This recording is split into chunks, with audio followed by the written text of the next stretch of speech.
In today's modern world, everybody's managing projects in project management systems. So how do you make sure that projects get done on time?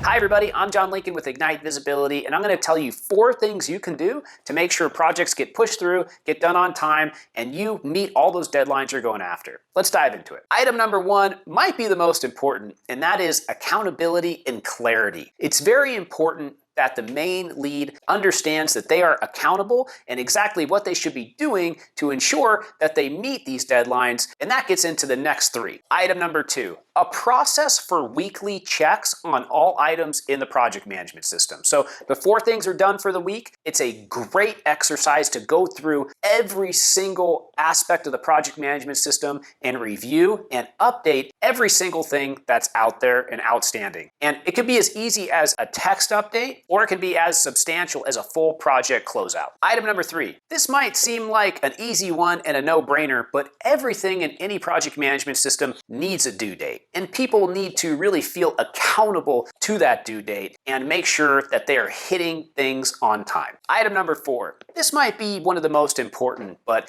a company-wide initiative where at the end of every single month, everybody is going in and cleaning out any item in any project management system, making sure they're 100% up to date. Everything is closed out that's been done. Everything's reset for a future date that's going to take longer. And the reason that something is going to be taking longer is documented within the project management system, and that is approved by somebody. Getting projects done on time is incredibly important. With this systematic approach, you can make sure that happens. If you like this video, give me a like, give me a comment. I would really appreciate it. I'll see you next time. Goodbye.